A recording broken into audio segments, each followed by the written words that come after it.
From Mesmer to Science, a brief history of hypnosis. Let's be honest, hypnosis does not have a glorious history. It is steeped in myth, witchcraft, and hysteria. Stage hypnotists have not contributed to the good standing of hypnosis either, and so scientific researchers have neglected studying it until quite recently. This history has had a direct effect on how hypnosis is perceived today, even though scientific research is proving hypnosis to be worth serious consideration when dealing with a myriad of problems. Modern hypnosis started with a man called Franz Mesmer, who lived between 1734 and 1815. He was a physician who lived in Vienna. At university, he studied the influence of the planets on the human body. Isaac Newton had proposed that ocean tides result from gravitational forces of the sun and the moon, and Mesmer took this idea further by proposing that the sun and moon had an effect on the tides in the human body and also on diseases. His theory was that all living beings have a magnetic fluid, something similar to electricity which ran through their bodies. At this time, it was usual to speak of energy as being fluid.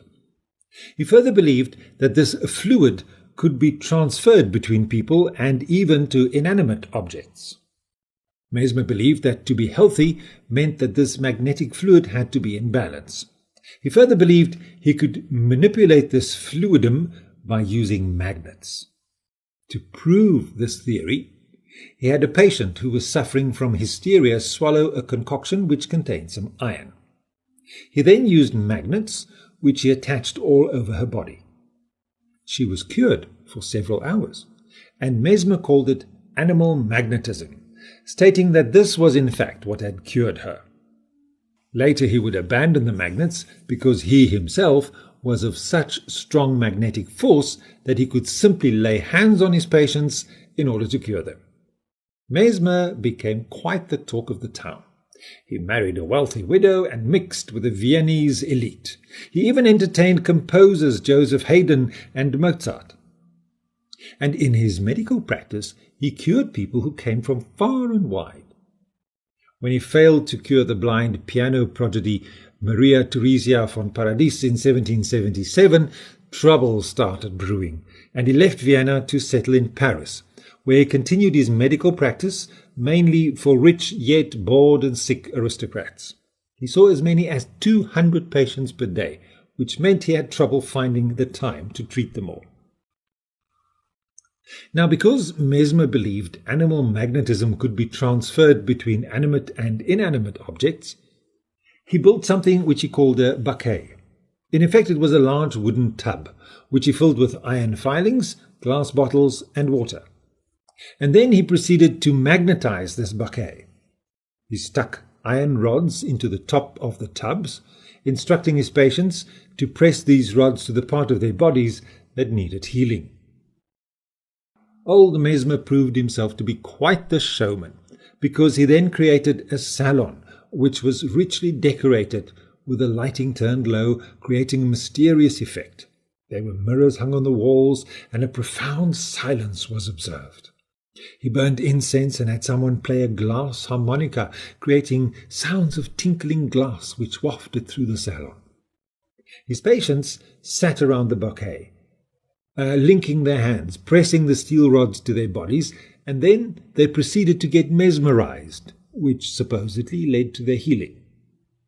Mesmer himself was dressed almost like a wizard, wearing a long purple robe and waving a magnetized wand at his patients. Oh, it must have been a wondrous experience for his mostly female patients, who proceeded to laugh or weep or have violent convulsions, became hysterical, seized with catalepsy, palpitations of the heart, perspiration, or other bodily disturbances. The method was supposed to provoke in the sick person exactly the kind of action beneficial to their recovery. That's what he believed. When this happened, they were taken to a separate crisis room. Mesmer then disappeared into this room with the lady in question, and who knows what he did in there, because it certainly raised some eyebrows. Mesmer was probably the very first person to use self-hypnosis. as it was reported by a colleague of his that Mesmer had cured himself of a condition described as the blockage in the lower part of his body. He subsequently trained a number of people how to use his methods and became quite the celebrity. It wasn't long before King Louis XVI came to hear of Mesmer's antics, as his wife Marie Antoinette had attended some of Mesmer's sessions. The king ordered a commission of inquiry, which included visiting American diplomat Benjamin Franklin. The commission concluded that there was no such thing as fluidum, and Mesmer was forced to leave Paris. He travelled all over Europe, lived in Switzerland for some years, and eventually passed away in 1815 in a town called Meersburg in Germany. However, mesmerism did not die with Mesmer. In fact, it thrived, mainly because of the scholarship of Mesmer's ardent student, Marquis de Chastenay de Puysegur, who became intrigued by his own patient's suggestibility. But it was theologian, philosopher, scientist Abbe Faria who published the book of the cause of lucid sleep, or study of the nature of man, in which he connected the patient's will, autosuggestion, and the power of mind over body to lucid sleep. He also criticized the futility of assumption of a magnetic fluid. Mainly a forgotten name in the history of hypnosis, Abbe Faria was a professor of theology and philosophy, and his works also referenced metaphysics and physiology. He is indeed the father of modern hypnotism. Interestingly, he had wanted to write 3 volumes about suggestion, but tragically died on the day his first volume was published. This book was rediscovered in 1909 by psychiatrist Rajendra Hegde, and he commissioned an English translation, which was only completed in 2004. It was surgeon James Braid who coined the term hypnosis, which is an unfortunate term as the Greek word hypnos means sleep, and of course hypnosis is anything but sleep. And then of course there's the story of the Scottish surgeon by the name of James Esdale. In 1830, at the age of 22, he received his medical qualification in Edinburgh. He was of fragile health and his lungs diagnosed as delicate, and so he was following medical opinion to live in a warmer climate so as to cure his temporary medical condition, and he chose India, being appointed in the service of the East India Company. He was eventually in charge of the Hooley Hospital near Calcutta. He studied the literature on mesmerism and experimented with this technique, which led to him being discredited by his peers, but he pressed on, determined that animal magnetism was the way to go. Esdale reported his many successful surgery cases using mesmerism in the local newspapers, much to the irritation of mainstream medical practitioners of the time. The government did not directly support him either. Nevertheless, they did find the matter to be of sufficient importance to warrant a further prosecution of inquiry, thus enabling Esdale to continue his interesting experiments under the most favourable and promising circumstances by placing him for 1 year in charge of a small experimental hospital in some favourable situation in Calcutta. Esdale was required to open this experimental mesmeric hospital to the public, and visitors were nominated who had to inspect Dr. Esdale's proceedings without exercising any interference. It was therefore Esdale who thus opened the field of scientific research, and he should be credited as such, although he still believed in animal magnetism and had to endure much criticism, including the fact that he worked with the natives. Esdale saw the necessity to treat other races in order to gain proof that mesmerism was universally effective and no mere chimera put upon by the natives.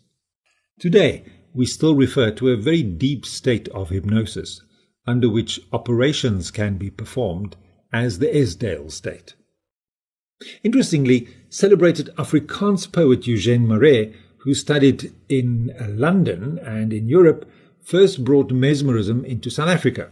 He used it quite successfully in his travels around the country. He was, however, an opium addict and so had no real power to properly promote hypnosis in this country. Nowadays, Hypnosis has become the topic of much scientific research, and it is slowly but surely casting off its mantle as magic. While we can smile at the antics of the mesmerists and their hocus-pocus, they did lay the groundwork for what today is seen as a powerful modality with which to help people from managing anything from pain to anxiety and stopping smoking. So let's take a moment and thank these brave pioneers who risked ridicule to examine new possibilities in dealing with human pain and suffering, and who paved the way for modern hypnotists to serve their clients with pride and honor. I am one of those hypnotists. I'm Hendrik Baird. You can find my details on findahypnotist.co.za. You can also read the articles I write there on the blog. And if you click through there, you will find my website address. Go and visit that, hendrikbairdservices.wordpress.com, and you can find out all about me and what I do.